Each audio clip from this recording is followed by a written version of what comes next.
Welcome to Coleman Report Live, February 1st edition. Slowly but surely wandering through, getting through 2021. I'm Bob Coleman. We're talking Main Street. Katie and Lance are joining us. Good to see you both.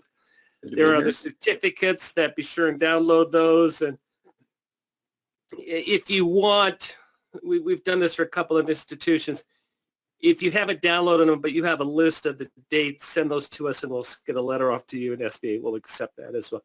Remember, these are just, whether it's us or local district offices or whatever, make sure you document that. Number one, how long does it take SBA to approve your PPP second draw application? So Lance, we keep asking this, why?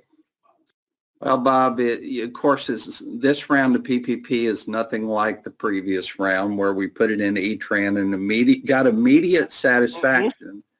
SBA is reviewing the applications and decisioning them. And actually, I'm pretty pleased to see what I'm seeing here. Less than 3 days seems to be the majority. Let's do this tomorrow, or if we can do it real quick, Joseph. Let's ask the audience which format or which logistical path they like best. What we did in the first draw or the second draw. Lance, what's your, do you have an issue with what's going on with the second draw time delays? Well, I really don't, because I think SBA's intent is to vet out some of the fraud that occurred in the first go round by doing a little deeper look at the PPP applicants. I think it's a good idea. And, SBA loans historically have never been amazingly fast in terms of decisioning. That first round, it was instant gratification. Stick it into E-Tran, you had a loan number, you print out some docs, and you can fund the deal. Very good. I'm with you. Joseph, can we put those results back up on the screen? I don't disagree with what SBA is doing. So we got 80% less than 3 days, which I think that's pretty good, especially when you compare it to 504 processing or other types of processing, correct? Or GP, absolutely. I mean, that's good. Okay, very good. Number two, this is something we're following. Have your restaurant entrepreneurs adapted to the virtual ghost kitchen model? How many have done that? Lance, I know you... Yeah, I'm actually curious about this one. I wrote a story about it, I think that was released today. And unfortunately, they don't have the data out for this year, but it is interesting how many businesses are adapting to this. Well, Katie, what do you think about those numbers? Over 50%, 15%? It looks like we have 50% or more. We're at half. Call it half. What do you think about those numbers? Yeah, it's not super surprising considering the situation we're in right now with the pandemic. Already before the pandemic even started, they were estimating that this was going to be growing. You have a lot of businesses that are using this model to test out menu items, to test out the idea of what they want their business to be before they even purchase a permanent location. So it's definitely already a growing model and growing in popularity.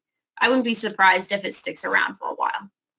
Well, and surprised if it doesn't stick around or does stick around. Oh, if it does, I think there's a lot of people who are doing takeout right now, and I think people are kind of getting used to that, being able to call up and have lunch delivered from these businesses. And it's great if you've got these small businesses that don't have to have the overhead necessarily. That's a cut that's definitely going to help them get started, and it gives them a boost getting started. Good. I think the pandemic, Bob, is going to permanently change how things are done in a lot of business categories, and the restaurant business is certainly one. Now, here where I'm located, Bob, most restaurants have inside dining at a limited capacity. But what is that? I don't even know what that term is anymore. Well, it's like what they allow you inside the restaurant? Yeah, it's like 50% of normal capacity. Most restaurants, Bob, I don't know if I've ever shared this, but my family was in the restaurant business for 30 years, and never would have been able to survive with 50% capacity. So restaurants have to adapt. And Katie's exactly right. Everyone's gotten accustomed to, getting on their DoorDash app or Grubhub or whatever it is, or the restaurant app, and having food show up at your door. Yeah. No, I think that's, they have to do that. Contrast that. So I think they're doing a good job with that. Contrast that with hospitality and the hotels. I haven't figured that one out yet. That's very problematic. Well, it's interesting, Bob. One of my children finished a master's degree during the pandemic, and finding professional employment was a little slow. So she supplemented her income with DoorDash deliveries. And it blew my mind how much money she could make doing DoorDash. Yeah, I love it. I love it. Let's see. Number 3, are your PPP applications still receive hold exceptions you cannot clear?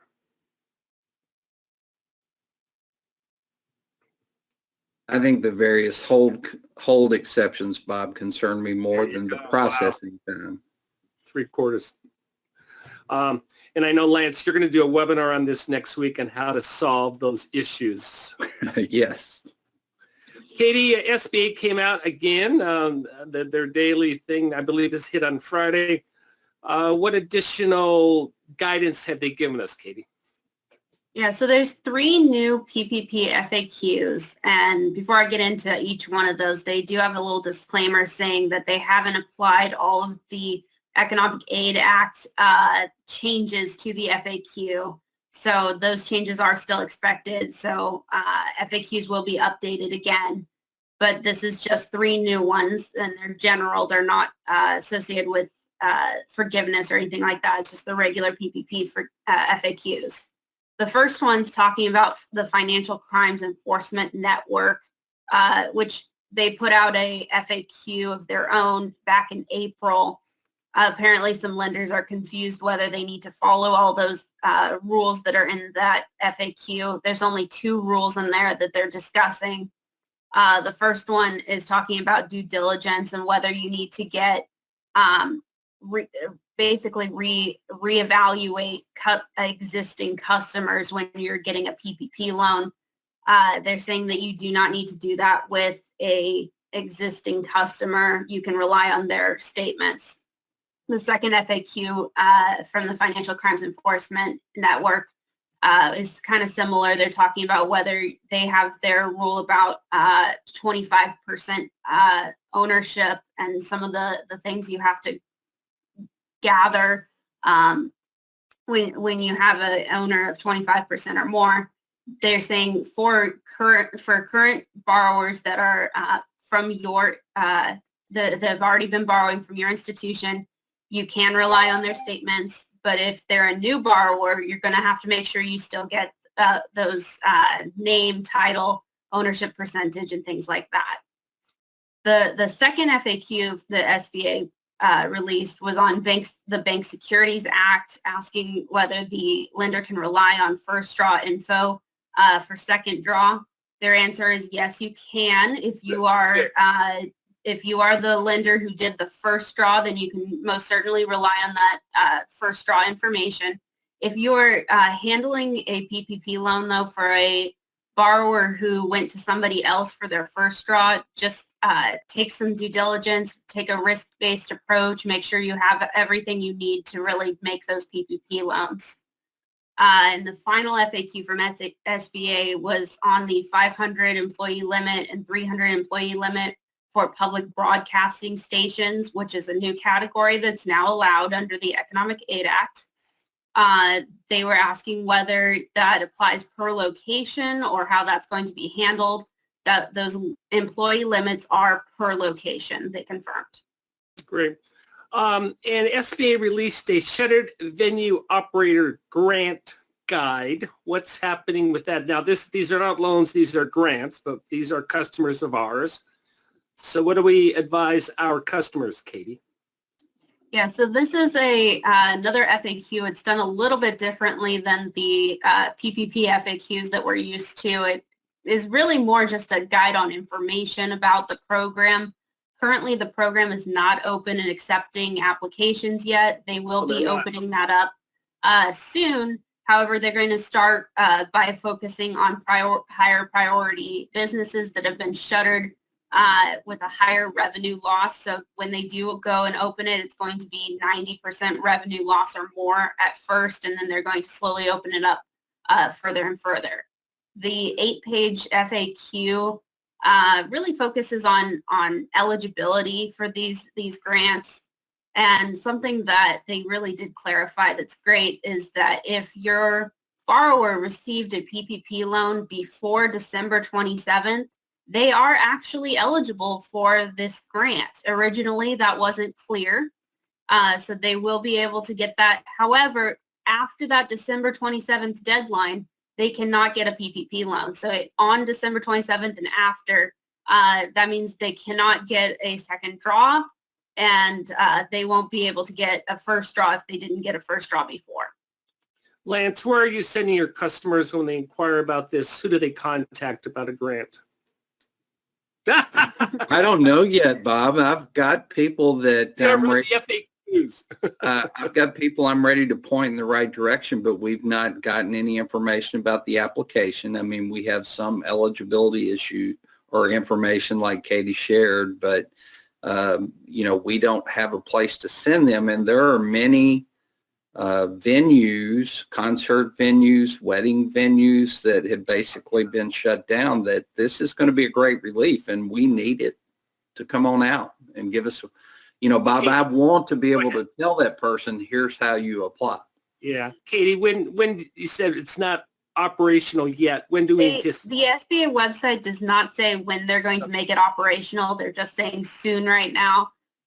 So I'm sure they're just trying to work out the details of how this is all going to work out before they announce that. But I'm sure the SBA website will be up to date as soon as they have that all figured out. Okay, very good. Thank you. Hey, we got questions. Let's go ahead and go directly to the questions. Very much. Mary wants to know, we're trying to find an acceptable affidavit of identity that the SBA has prepared, or have they certified they will approve. We will have to have this type of form for many PPP loans where the borrower or principal has come back as deceased. Any ideas, Lance? No, Bob. I wished I had a good answer for that question. I'm just curious how SBA comes back with somebody as being deceased when they're not. Yeah, fat fingers. I mean, that's... I think Social Security is one of the forms that I know that page that they sent out with all the hold codes had a section for deceased hold code, and it listed 2 forms that you could use to fix that. Well, if the SBA comes back and says I'm deceased, then I'm gonna say with the IRS, you go talk to SBA. According to SBA, I'm not here, so I have to pay taxes. I'm sure that's not a good defense, but I'd be tempted to do that, Lance. Bob, yes, I'm looking at this question that's up on the screen now. This is a complicated question. What do you think, Lance? I'm getting a headache. No. Yeah. Wow. So there's a person that has 20 different corporations that has received $4.5 million for the second draws, and the wife is applying for second draw loans for various other corporations, the amount of 4. I will answer this. Frauds tend to be very complicated. I'm not saying this is a fraudulent transaction. All I'm saying is it's a red flag with all that's going on is to look for fraud. That's all that I'm saying. I'm saying it can't be done, but you have red flags all over the place. You have husbands applying, wives applying. Just be careful. How's that for frauds? From a numerical perspective, it appears to be able to be done. From a caution perspective, just like Bob said, I would look at this one real hard before I pursued it. Rose wants to know, we still have exceptions. We can't clear them. E-Tran won't take it. We had the first PPP was forgiven in December, but what do we do now? We go to Little Rock. Email, if you're located in the eastern and southern part of the country, email the Little Rock Commercial Loan Servicing Center. If you're in the western and midwestern part of the country, email Fresno. Russell asked, these came in this morning, we'll blow through them. Russell asked the question, if a company is owned by the ESOP, are they eligible? Sure, right? Is there a reason why they wouldn't be? Yeah.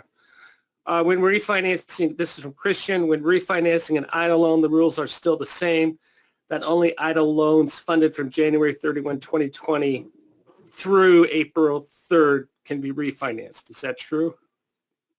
That's my understanding, yes. John, how do we resolve PPP second draw declines? That is a great question. I think you're going to email your request to the PPP support email address. That's the only thing I know to do in this circumstance. Charlie wants to know, what do we do to clear up holds? Sign up for Lance's webinar next week. Well, there's a variety of holds that can be cleared up relatively easily. Charlie would like to know the specific type of hold you're asking about because, again, to cover all of it would take an hour or so. This is interesting. Katie, this is for you. Ann says, we have clients who are sharing kitchens. And so several restaurant owners have gotten together and they share a kitchen for these ghost kitchens. I hadn't heard about that. So that's very creative, Lance. Oh, absolutely. Yeah. John Well, says, we are also seeing some hotels open up their kitchens because some hotels are basically dark right now. And they're using hotel kitchens as well. And that's kind of a mutually beneficial relationship for some of these restaurant owners. So it's really interesting to see how certain businesses are adapting like that. John wants to know any update on the increase of the total guarantee. I haven't heard anything on this. We do have a $4.5 million for export related transactions. I haven't heard that go ahead, Lance. It's still 375.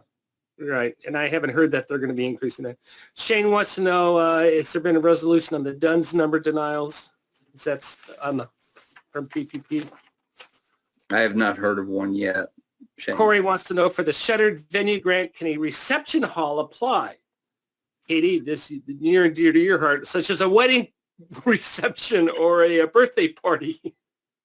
Yeah, I'm pretty sure that they are eligible. I know the SBA website does have a page now for the SVO program. If you go ahead and probably Google SBA SVO, it'll probably come up faster than if you're trying to find it on their website.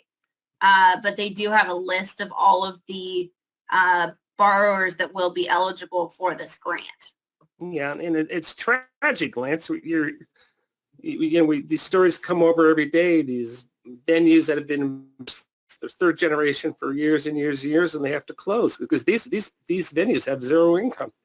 Absolutely, Bob. And like I said, my concern, we need the program to be out now or as soon as possible because these businesses are really struggling, and people who had booked weddings years in advance were canceling, and people who had booked family reunions years in advance were canceling. So they definitely need the assistance. So was it canceled? The state said you can't hold it, right, Katie? Yeah. Well, ours was in a church, and the churches at the time were completely closed. I think they've now opened it up to a couple people, but it's still really restricted. So I imagine if you try to have more than 15 people at a wedding venue right now or something like that, a lot of times you're going to get told that you're going to have to reschedule. And this is rhetorical. I don't expect any of you to know it, but why a grant? Why not a loan? I mean, it's...